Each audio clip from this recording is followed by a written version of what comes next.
Episode के शुरू में हम गांता और मिनत्सुकी को देखते हैं, जहाँ पे उनकी क्रॉप्स कार्निवल की मैच शुरू हो जाती है। तब गांता मिनत्सुकी से माफी मांगता है, पर तभी मिनत्सुकी गांता पर अपने पावर से हमला करती है। इस हमले के कारण गांता हिल ही नहीं पा रहा था। तब मिनत्सुकी गांता पे हंसने लगती है और फिर कहती है कि उसका ये फेस देखकर उसे बहुत ही अच्छा लग रहा है। तब गांता इसकी रियल पर्सनैलिटी देखकर ही शॉक हो गया था और फिर वो उसे पूछता है कि जो भी उसने कहा था वो सब झूठ था। तब मिनत्सुकी हाँ कहती है और फिर उसे बताती है कि वो उससे ज़्यादा डरे ना, क्योंकि वो उसे सीधे नहीं मारेगी बल्कि वो उसे धीरे-धीरे तड़पा-तड़पा के मार देगी। तब गांधा इससे बहुत ही गुस्सा हो जाता है और फिर वो उस पे हमला करता है। पर तभी वहाँ पर एक अनएक्सपेक्टेड चीज़ हो जाती है कि उस मैच के दौरान वहाँ पे इसुगुरो आता है और वो गांधा से पूछता है कि वो उसकी बहन के साथ ये क्या कर रहा है। यानी इसुगुरो जिस लड़की को ढूँढने के लिए इस जेल में आया है, वो उसकी बहन मिनोत्सुकी है। तब मिनोत्सुकी इसुगुरो से कहती है कि वो यहाँ पे आखिर क्यों है। और तब विश्वगुरु ये देखकर उदास हो जाता है कि उसकी बहन उन पावर्स को यूज कर सकती है। पर तभी भी वो उसे ये कहता है कि वो उसे यहाँ से जरूर बाहर निकालेगा। तो वो गार्ड्स विश्वगुरु को वहां से निकालने लगते हैं, पर तब तामाकी उन्हें ये ऑर्डर देता है कि वो उसे मैच के अंदर डाले, क्योंकि ये सब देखकर उनकी ऑडियंस और भी खुश हो जाएगी। तब मिनत्सुकी कहती है कि क्या वो उसके लिए इस प्रिजन में आया था, और फिर दूसरी तरफ देखकर अजीब तरीके से हंसने लगती है, ये कहकर कि उसका भाई सही में बहुत ही अच्छा है। तब इसोगुरु गांता को कहता है कि उसने कभी सोचा नहीं था कि वो लड़कियों पर भी हमला कर सकता है। तब गांता कुछ कहता कि तभी वो गिर जाता है और ये काम मिनत्सुकी ने ही करा था। तब वो उसकी मदद करने के बहाने उसके पास जाती है और उसे चुपके से कहती है कि वो अपना मुंह बंद रखे। और फिर वो इसेगुरु को कहती है कि गांधा की इसमें कोई गलती नहीं है, वही उसके ट्रैप में फंस गई थी, और फिर रोते हुए इसेगुरु के पास जाती है। तब गांधा उसे कहता है कि उसने ही मुझे ट्रैप करा था और गुस्से में वो उस पे हमला करता है, पर तब बीच में इसेगुरु आता है और तब ये देखकर मिनोत्सुकी खुश हो जाती है और मन में ये कहती है कि वो इन दोनों को तब तक मारेगी जब तक उनकी हड्डियां ना दिखे, और फिर अपने ही भाई पर हमला करने लगती है। पर तब इसेगुरु ये कहता है कि ऐसे ही उसने हमारे फादर को ट्रैप करा था ना, और फिर उसे अब झूठ बोलने से मना करता है। तो मिनोत्सुकी उसे भी अपनी असली पर्सनालिटी दिखाती है और अपनी पावर से उसे पकड़ लेती है और अपने ही भाई को मारने लगती है। तब गांता उसे रुकने के लिए कहता है। तब मिनोत्सुकी उसे कहती है कि वो इसे अपना दोस्त समझ रहा है ना, पर ये वैसा लड़का नहीं है, क्योंकि आखिर में वो उसका ही भाई है। तब वो उसे पूछती है कि क्या वो उसे कभी टकराया है और तब उसकी कोई इंपॉर्टेंट चीज गुम हो गई हो। तब गांता को उसकी वो कैंडी याद आती है, पर तब वो उसे कहता है कि आखिर इसमें गलत क्या है, क्योंकि वो ये सब अपनी बहन को बचाने के लिए ही तो कर रहा था। पर मिनोत्सुकी उसकी कोई बात नहीं मानती है और वो उस पे ही हमला कर देती है। तब गांता को कुछ समझ ही नहीं आ रहा था कि वो मिनोत्सुकी को कैसे हराएगा, क्योंकि जब भी वो उस पे हमला करता है तब वो इसुगुरु को शील्ड की तरह यूज करती है। तब इसुगुरु मिनोत्सुकी से पूछता है कि आखिर उनकी मॉम कैसे मरी थी। तब वो उसे बताती है कि वो मॉम कहने के लायक भी नहीं है। तभी हम छोटी मिनोत्सुकी को देखते हैं, क्योंकि अपनी मॉम के साथ एक घर जैसे जगह पे होती है। वहाँ पे कई सारे फ्लावर्स थे और वो उन पे पानी दे रहे थे। इस दौरान रेड होल इंसिडेंट होता है, जिसमें स्पेस से एक अनजान चीज आके टोक्यो पर गिरती है। इस वजह से वहाँ पे कई सारे अर्थक्वेक्स होने लगते हैं और तभी अर्थक्वेक छोटी मिनोत्सुकी की जगह पे भी होते हैं। तब उस पे एक टेबल आके गिर जाता है, जैसे वो हिल ही नहीं पा रही थी। तब उसकी मॉम वहां से जा रही थी, पर वो वापस आती है और छोटी मिनोत्सुकी को ले जाने के बजाय वो उसके फेवरेट फ्लावर को अपने साथ बाहर ले जाती है। तब ये देखकर छोटी मिनोत्सुकी शॉक हो जाती है और तब उसकी आंखों के सामने उसकी मॉम पे बिल्डिंग का मलबा गिर जाता है, जिससे कि वो वहीं पे मारी जाती है।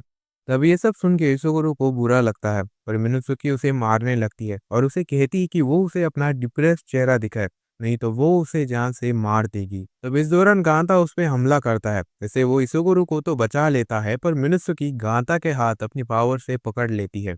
पर गांता उसे बेवकूफ कहकर उसकी तरफ बढ़ता है और उसे कहता है कि बस उसके साथ एक बार बुरा हुआ है, इसके कारण वो डिप्रेस्ड हो गई और फिर वो हर एक के साथ झूठ बोलने लगी, उन्हें चोट पहुंचाने लगी। पर क्या उसे ये नहीं लग रहा है कि वो इससे खुद को ही पागल बना रही है। और फिर कांता अपना सिर उसके सिर पर जोर से मारता है, ऐसे मिनोत्सुकी वहीं पे बेहोश हो जाती है। तब उस मैच को देखने वाले लोग उसे कहते हैं कि वो मिनोत्सुकी को जान से मार दे, पर गांता उन्हें ही गालियां देने लगता है। पर खैर, गांता फाइनली ये मैच जीत जाता है। फिर आगे हम मिनोत्सुकी को देखते हैं, जो कि अभी भी बेहोश ही थी। तभी सुगुरु गांता को कहता है कि जब उनकी मॉम की डेथ हो गई थी तब इसे लगा था कि मिनोत्सुकी को प्रोटेक्ट करने की रिस्पॉन्सिबिलिटी उसकी है।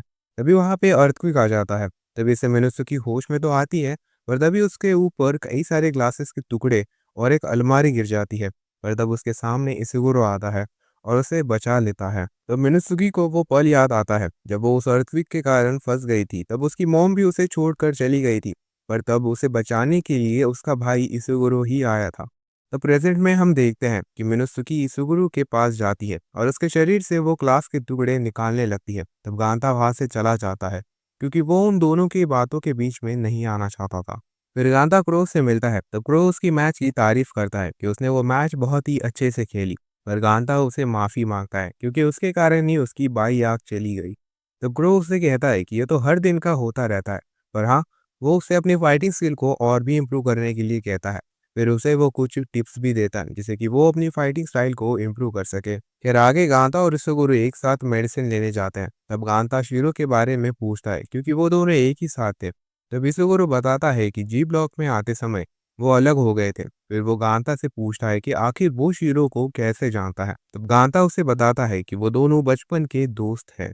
जब उसकी मॉम जिंदा थी तब वो कुछ 10 साल का था। तब छोटा गांता शीरो के लिए पुडिंग लेकर गया था। तब शीरो ये खाने से मना करती है क्योंकि इंजेक्शन की वजह से उसका पूरा शरीर ही दर्द कर रहा था। तब गांता उसे कहता है कि जब उसे कोई दर्द हो रहा होगा तो उसे बस एस मैन को कॉल लगाना है, जैसे कि वो उसे बचाने के लिए आ जाएगा। पर शीरो को इस पे कोई यकीन नहीं था क्योंकि एस मैन टीवी पर ही होते हैं। पर तब गांता एस मैन के खिलौने से ही खेलने लगता है और उसे शीरो की मदद करने के लिए कहता है और उस खिलौने को शीरो के पास ले जाता है। पर तब शीरो से अनजाने में वो खिलौना टूट जाता है, पर वो गांता से माफी नहीं मांगती। तब गांता वो खिलौना लेकर वहां से चला जाता है। तब हॉस्पिटल के पीछे जाकर वो रोने लगता है। तब वो खिड़की से अपनी मॉम को देखता है और उन्हें आवाज देता है, पर उसकी आवाज वो नहीं सुन पाती। तभी वहां पे एक डॉग आता है और वो गांता को काटने लगता है। तब गांता एस मैन को बुलाता है, पर ऑब्वियसली एस मैन कहाँ से आएगा, पर उसकी आवाज शीरो सुन लेती है। तब वो उसे बचाने के लिए शीरो सेकेंड फ्लोर से कूद कर उस डॉग पर गिरती है, जिससे कि वो डॉग वहीं पे शांत हो जाता है। और तब शीरो कहती है कि उसे बचाने के लिए एस मैन आया है और उस कैरेक्टर का पोस्ट करती है। तब शीरो को ये करते देखकर गांता बहुत ही खुश हो जाता है और फिर वो दोनों एक साथ खेलने लगते हैं। फिर हम प्रेजेंट में आते हैं जहाँ पे गांता कहता है कि वो शीरो से मिलना चाहता है और उसे माफी मांगना चाहता है उसे भूल जाने के लिए। तभी सुगुरु उसे बताना चाहता था कि कैसे शीरो ने अकेले ही कई सारे ऑफिसर्स को जान से मार दिया था। पर जब वो उसकी स्माइल देखता है तब वो खुद को रोक लेता है ये बताने से। आगे हम देखते हैं कि गांता मिनुत्सुकी के पास भाग कर जाता है और उसे पूछता है कि क्या अब उसे पनिशमेंट गेम खेलना पड़ेगा। यहाँ पे वो पोस्ट गेम की बात कर रहा था। तो मिनुत्सुकी उसे कहती है कि वो उसकी तरह यहाँ पे नई नहीं है। उसने ये गेम पहले भी खेला हुआ है जिसमें उसकी किडनी और पेट का कुछ पार्ट निकाला गया था। और तब गांता उसे कहता है कि क्या हम ये सब बंद नहीं कर सकते। तो मिनुत्सुकी उस पर हंसने लगती है और कहती है कि इസുगुरु भी यहाँ से जाने से पहले यही कह रहा था। तो उसका कोई कास्टेज वाला कार्ड किसी ऑफिसर ने लिया था, तो वो उसे लाने के लिए गया है। तभी गांधा को एक आइडिया आता है जिसमें वो कास्टेज से मिनुत्सुकी को बचाने के बारे में सोचता है और फिर वहां से चला जाता है। और जो लोग भूल गए होंगे उन्हें बता दो कि कास्टेज यानी इस प्रिजन की करेंसी है। खैर, जब वो वहां से कहीं जा रहा था तभी एक लड़की अपनी पावर से उसके चेस्ट पर हमला करती है। इस हमले से गांधा वहीं पे बेहोश हो जाता है। फिर हम इसुगुरो को देखते हैं जो कि अपने कार्ड को ढूंढने की कोशिश कर रहा होता है। तभी उसे तामाकी मिलता है। तब उसके साथ एक और लड़का था, वो देखने में एक मॉन्क लग रहा था, तो हम इसे मॉन्क ही कहेंगे। तब तामाकी उसे पूछता है कि वो यहाँ पे आखिर क्यों है। तब इसुगुरो कहता है कि वो उनका ही काम करने के लिए यहाँ पे आया था, जो कि गांधा पर नजर रखने का है।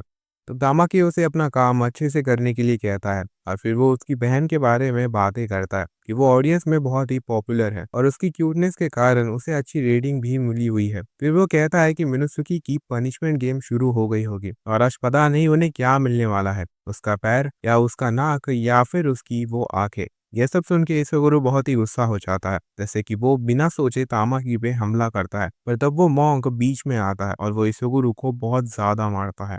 आगे हम गांधा को देखते हैं जो कि होश में आता है। तब वहां पे वही लड़की थी जिसने उस पे हमला करा था। तो वो लड़की गांधा से माफी मांगती है क्योंकि वो बस उसकी स्ट्रेंथ देखना चाहती थी। फिर वो अपना नाम बताती है, कोशियो, और वो स्कार चेन की मेंबर है। तब वो उसे पूछती है कि क्या वो भी स्कार चेन का मेंबर बनना चाहेगा।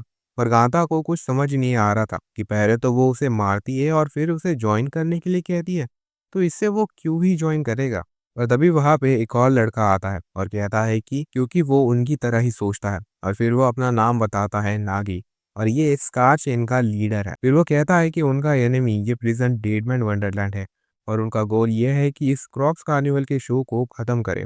इसलिए हमें और भी लोगों की ज़रूरत पड़ेगी। और जब उन्होंने उसकी कल वाली मैच देखी थी तो उन्हें लगा था कि वो परफेक्ट है मेंबर बनने के लिए। तब गांधा को लगा था कि इस प्रिजन में सभी लोग पागल हैं, पर हाँ कुछ लोग हैं जो उसकी तरह ही सोचते हैं। पर तब वो उनसे माफ़ी मांगता है, ये कहकर कि अभी वो जल्दी में है क्योंकि उसे वो पोस्ट गेम शो किसी भी हालत में रोकना है और मिनिसुकी को बचाना है। तब नागी उसे रोकता है और तब वो अपना एक छोटा सा फ़ोन निकालता है जो कि उसे अपने मुंह में छुपा के रखा था। तब वो उसे एक कॉल करता है और इसी के साथ ये एपिसोड यहीं पे एंड होता है। मुझे कमेंट्स में ज़रूर बताना कि तुम्हें एपिसोड कैसा लगा और क्या तुम्हें लगता है कि नागी इतना पावरफुल है कि वो पोस्ट गेम शो को रोक सकता है या फिर मिनुसुकी इस बार भी अपने शरीर का कोई पार्ट खो देगी। मुझे कमेंट्स में ज़रूर बताना कि तुम इसके बारे में क्या सोचते हो और तब तक के लिए सुनते रहना कुर्त एक्सप्लेन्ड।